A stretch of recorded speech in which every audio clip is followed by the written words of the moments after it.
Bom dia, boa tarde, boa noite, bem-vindos todos ao nosso canal.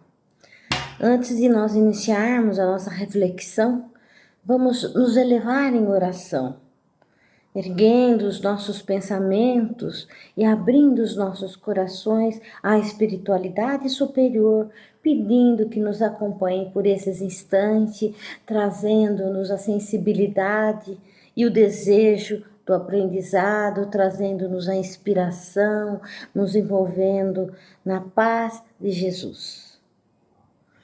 Nós estamos estudando o capítulo 21, Falsos Cristos e Falsos Profetas, itens 5, 6, 8, 10 e 11. Jesus era um mestre. É um mestre ainda. E por que ele é mestre? Porque ele nos ensinou, ele foi um professor. Trouxe-nos, deixou-nos tantas lições. E lições práticas que podemos utilizá-las até hoje nas nossas vidas, em qualquer situação em que nos encontremos. Quando tivermos dúvida, busquemos no Evangelho. Ali há um guia perfeito, atualizado, moderno, que nos ensinará o bem proceder. E além dos ensinamentos, Jesus trazia certos alertas, que era preciso que nós tivéssemos atenção em certas situações. E numa delas foi quanto aos falsos profetas e falsos cristos. Está aqui: porque se levantarão falsos cristos e falsos profetas, que farão prodígios e sinais espantosos para enganar até mesmo os escolhidos. Então, ele está nos avisando que apareceriam profetas falsos. O que é um profeta? Um profeta, a nível religioso, é todo aquele que é intermediário do divino. É aquele que está fazendo o intercâmbio com o desencarnado para o encarnado. Ele é o mediador, normalmente faz predições, coisas que acontecerão. Os profetas eram muito respeitados na antiguidade. Na lei mosaica, lá no judaísmo, havia muitos profetas. Havia profetas maiores, profetas menores. Isso não pela importância deles, mas sim pelo número, pela quantidade de obras. Bastante produção, profetas maiores, pouca profetas menores. No cristianismo apareceram criaturas que traziam mensagens que vinham da espiritualidade superior ou não. Dentro na Grécia Antiga também havia os pitons, pitonisa. No islamismo, temos lá Maomé foi o profeta deles e é hoje o guia religioso de todos eles. Então, profeta é aquele que é o intermediário. Nós, na doutrina espírita, chamamos de médium. Ser médium é possuir uma faculdade orgânica. É uma faculdade orgânica, que a pessoa pode ou não exercer essa faculdade. Pode trabalhar como médium ou não. Ela pode trabalhar bem ou não. Ela não precisa necessariamente ser uma pessoa esclarecida ou conhecedora, já educada. Então, essa mediunidade não escolhe, ela é proposta à criatura como uma oportunidade de trabalho.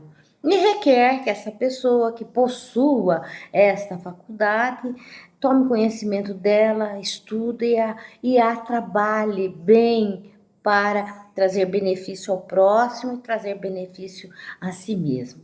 Então, a mediunidade já existia, ela foi proibida por Moisés. Por que foi proibida? Porque existia, senão ele não proibiria tal coisa. Ela foi proibida porque havia excessos. Eles estavam fazendo exorbitâncias, cobrando exorbitâncias, explorando as criaturas, amedrontando inclusive. Então Moisés proíbe o uso da mediunidade. Se proibia é porque era possível e porque existia e porque hoje existe ainda. Então existem muitos que são profetas, que são os médiuns. Agora, esses médiuns podem receber espíritos que não sejam espíritos do bem, como nós costumamos dizer. Esses médios precisam, para isso, trabalharem, se educarem, para serem bons transmissores. Quando um espírito se comunica, quem é ele? Poderá ser um espírito sofredor que precisará de esclarecimento, ou poderá ser um espírito mais evoluído que trará o esclarecimento. Então, é preciso cuidado também com esses profetas, né, desencarnados, porque a pessoa, quando parte para a pátria espiritual, quando desencarna, não se santifica, entre aspas, né? Não se torna um anjo. A pessoa é e continua sendo. É o mesmo espírito encarnado, passa a ser um espírito desencarnado. Então, nem sempre aquele espírito comunicante é um espírito que possui lucidez, possui qualidades elevadas, espiritualmente falando, possui luz.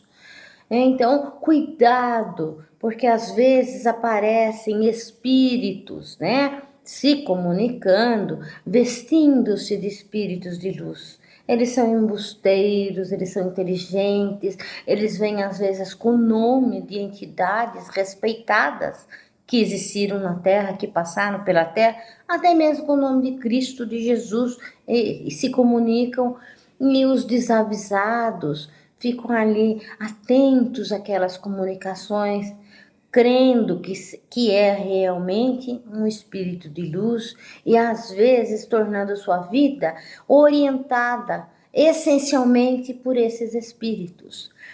Os espíritos que se comunicam através de médiums não devem ser, não podem ser espíritos orientadores da vida de ninguém. Nós não devemos buscar orientações de ordem material numa comunicação espiritual. Muitos procuram a casa espírita, procuram os videntes, procuram os vedores de sorte, porque querem orientações para a vida amorosa, para a vida profissional, para a vida comercial. Não é bom. Isso não serve. As orientações da nossa vida têm que ser dadas por nós mesmos. A boa orientação vier se nós estivermos praticando o bem. O bem chega até nós quando nós estamos envolvidos no bem. Então, essas intuições necessárias que às vezes precisamos, essas inspirações, né, melhor dizendo, elas chegam para nós quando nós nos colocamos com uma vibração mais elevada, estamos sempre em oração, estamos sendo praticantes do cristianismo, das lições que Jesus nos ensinou. Então, nós recebemos sim a inspiração necessária para nós tomarmos atitudes. Então, os nossos problemas precisam ser resolvidos por nós e não por orientações espirituais. Espíritos existem para que, se perturbados, nós os orientemos e esclarecemos. E se iluminados, eles nos passam ideias da fé renovada, do otimismo, da paciência, do futuro vindouro, da vida espiritual que é imortal. Então, o bom espírito profeta, ele traz esse tipo de mensagem animadora para que possamos prosseguir na nossa jornada com os nossos enfrentamentos todos. Nós recebemos força espiritual e não determinação do que devemos ou não fazer. Então, espíritos de alta hierarquia espiritual jamais se comunicariam dizendo faça isso ou faça aquilo, vai acontecer isso ou vai acontecer aquilo. Também não se prevê futuro, não se coloca o futuro para ninguém. Nós vamos vivendo o nosso dia a dia, o futuro vai chegando. Hoje é o futuro de ontem, amanhã será o futuro de hoje. Então, atenção e cuidado com as entidades comunicantes, com os profetas falsos, desencarnados, que se vestem de espíritos iluminados e ainda trazem orientações que podem derrubar a vida de uma pessoa. E os encarnados, quantos há, né, que são profetas, que falam muito bem. Nós não podemos misturar, não podemos confundir falar bem com falar do bem. Muitos homens passaram pela história e eram grandes oradores. E a atenção se voltava para eles, atraía, eram carismáticos. Hitler era um homem que tinha uma oratória vibrante, brilhante. E olha que tragédia, né? Deixou na nossa história, que registro, que mau uso do seu bem falar. Nós temos um profeta que aconteceu no nosso passado, recente até, que ele criou uma seita. Esse homem se chamava Jim Jones. Ele era americano, ele morou no Brasil, inclusive, morou em Santa Catarina, no Paraná, parece. E ele arregimentou muitos seguidores, acreditavam nele com fidelidade. E ele foi ampliando esse número de seguidores e foi fazendo promessas e um dia conduz todos eles para uma região desértica, isolada, lá na Amazônia da Guiana. E lá, então, ele mantém todas essas pessoas isoladas da comunicação, da civilização, ficam lá sem poderem se contatar com ninguém, vai mantendo os prisioneiros, mas alimentando as esperanças de que eles iam encontrar o paraíso. Alguém lá se rebela, tenta fugir, ele assassina essa pessoa e depois ele envenena todos que estão ali. 980 pessoas morreram, desavisados e acreditando na bela fala e nas promessas. Ele prometia uma nave espacial que viria buscar todos para levar para o paraíso. Muitos percebem até o engano que estavam cometendo, mas não podiam mais sair dali e se retirar. Então, profetas encarnados, pessoas que usam do bem falar, fazem promessas, né? Todos nós gostamos de ouvir promessas promissoras, né? Que dizem que vamos ter sucesso, que vamos ficar ricos, que vamos resolver o nosso problema, mas precisamos atenção, porque também o uso da fala tem que ser usado, né, com responsabilidade. Então, como é que nós vamos saber se é um falso promessa ou não é?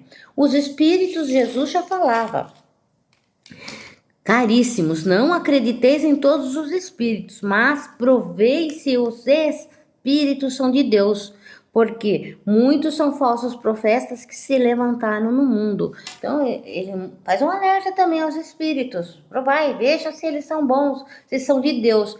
Ser de Deus é ser do bem. Agora, e os encarnados? Também é preciso muita atenção. Nós podemos, sim, observar, né? Vamos observar o que diz essa pessoa que fala tão bem, que nos envolve. Será que essa pessoa está falando coisas que são boas? Será que não trarão prejuízos a ninguém? Será que são coisas que Jesus falaria? Jesus faria isso? Jesus prometeu essas coisas? Vamos prestar atenção na postura dessas pessoas. Vamos ver se essas pessoas não estão fazendo trocas financeiras, pedindo algo em troca, ou posições, ou favores, ou objetos, ou mesmo o financeiro, explorando as pessoas, né? Benefícios divinos não podem ser cobrados. O benefício é feito pela espiritualidade. Como é que cobra uma pessoa? Como é que o médium cobra pelo trabalho que ele não faz? Como é que o profeta pode fazer uma promessa que não é ele que vai cumprir, né? Ele está colocando em risco a própria consciência mais tarde, porque será cobrado. De que uso fez quando conseguia regimentar um rebanho grande de criaturas? Que uso fez do seu dom de falar, do seu dom de agregar essas criaturas, de aproximá-las? Que uso fez? Então, devemos sempre observar o que fala essa pessoa. Kardec e o Espiritismo nos ensina a termos fé raciocinada. Fé raciocinada é isso, é observar o que está falando. Será que é bom isso que está falando?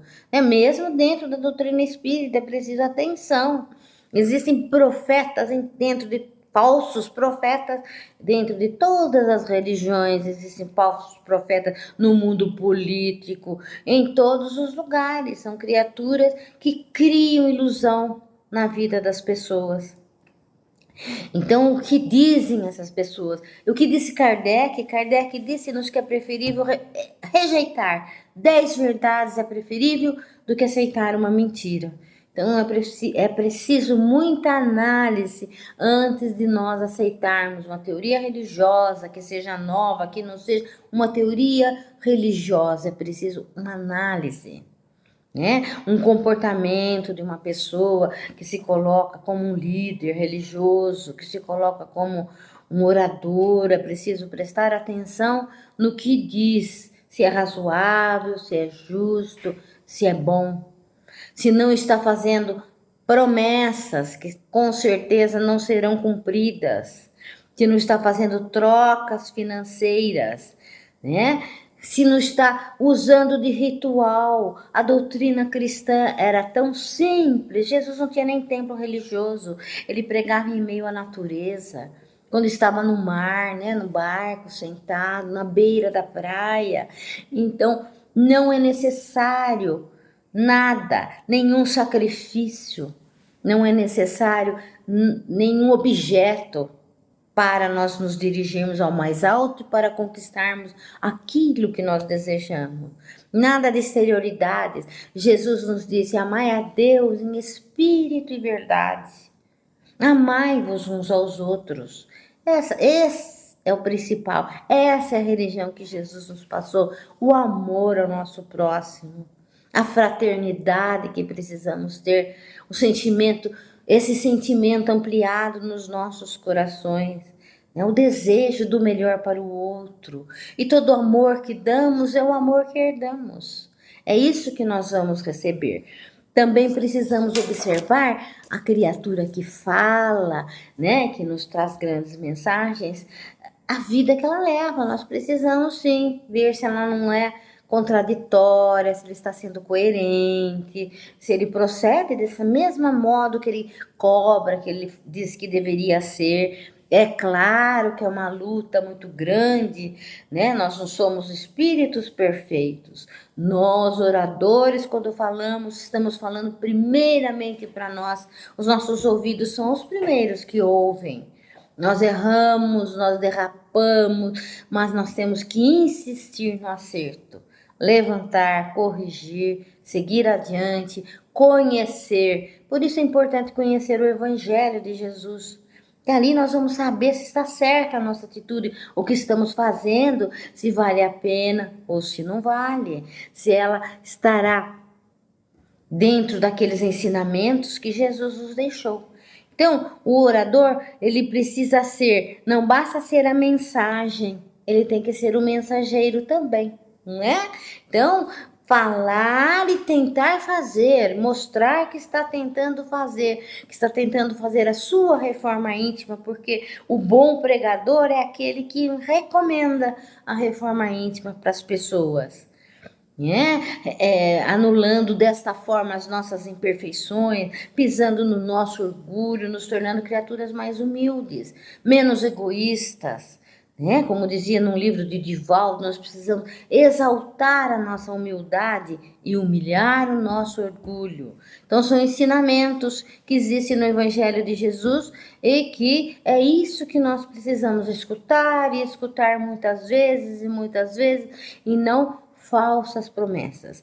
Todo aquele que usa o dom da palavra, o carisma que possui para atrair as pessoas e o usa de forma errada, está se comprometendo, será cobrado depois, né? O que fizeste, dirá o superior, dirá a Deus, o que fizeste com o dom que eu te emprestei? O dom da palavra, o dom de arregimentar pessoas e atrair criaturas. O que você fez com isso, meu filho? Isso que será que ouviremos se nós usarmos mal aquilo que nos foi emprestado, que foi o dom de bem falar, né? De bem reproduzir palavras bonitas, usar bem a nossa língua portuguesa. O reino dos céus está aí à nossa disposição, né? Todos nós queremos ser felizes e passamos por desassossegos, sofremos ataques, sentimos mágoa e nós precisamos aprender que tudo isso são resultados de inequívocos que nós cometemos enganos e depois temos que fazer a lição, né? Corrigir a nossa lição. Então, nós passamos por essas dificuldades para que se dê o nosso aprendizado. É para isso que passamos por tropeços e vicissitudes. É um instante em que vamos crescer. Então, eliminar da nossa vida as dificuldades no planeta que vivemos é impossível. Nós vivemos um planeta de provas e expiações. Temos um convite claro para melhorarmos o nosso planeta, para ele ser promovido, sermos promovidos juntos? Temos, porque somos todos espíritos perfectíveis a caminho da perfeição, todos estamos a caminho da luz, com a possibilidade de evoluir. E nós temos condições de trabalharmos o nosso crescimento. É um processo individual, cabe-nos. Nós podemos ajudar os outros no seu processo evolutivo através do nosso exemplo, do nosso conselho, da nossa presença, mas cada um segue trabalhando-se. E o reino de Deus, que é a felicidade, aquela plenitude, aquela paz, todos podemos conquistar pelos nossos próprios esforços.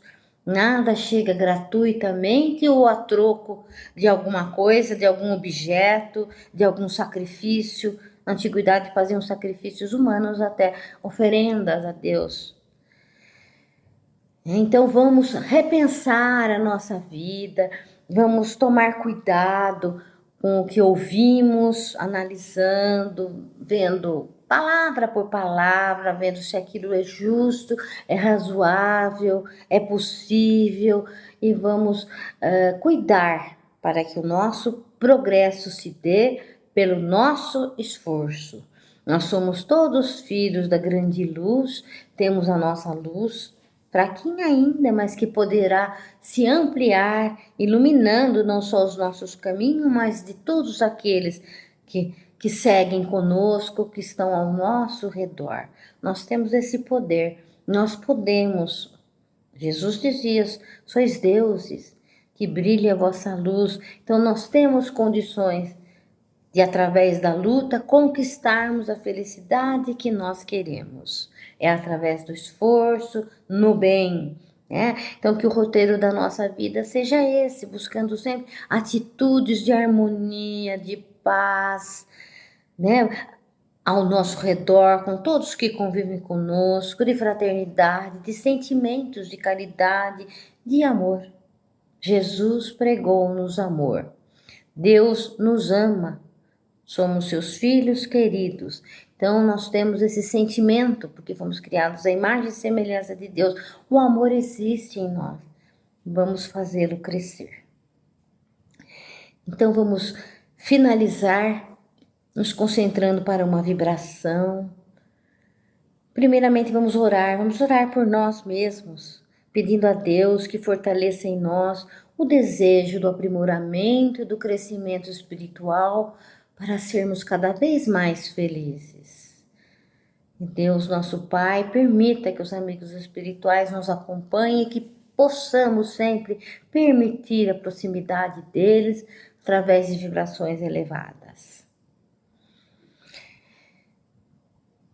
E aproveitando as vibrações elevadas, vamos vibrar pela paz no mundo, pela paz em todos os lares. Vamos vibrar paz.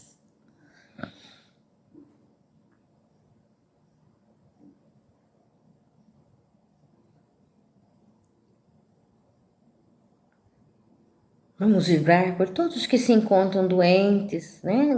Doentes do corpo, acamados, em hospitais, em seus lares, os doentes da mente, que possam se conectar em oração com o mais alto para receberem tudo que estejam necessitando e que a nossa vibração chegue até eles em saúde. Vamos vibrar saúde.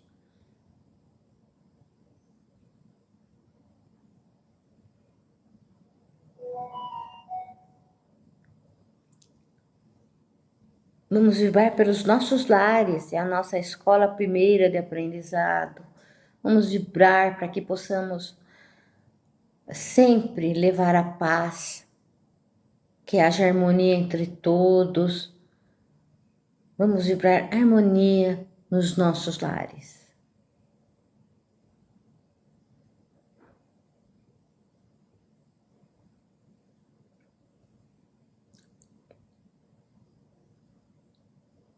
Vamos agora, agradecidos por mais esse instante de reflexão, encerrar o nosso dia, o nosso momento, agradecendo a atenção de todos e dizendo um até breve. Muito obrigada.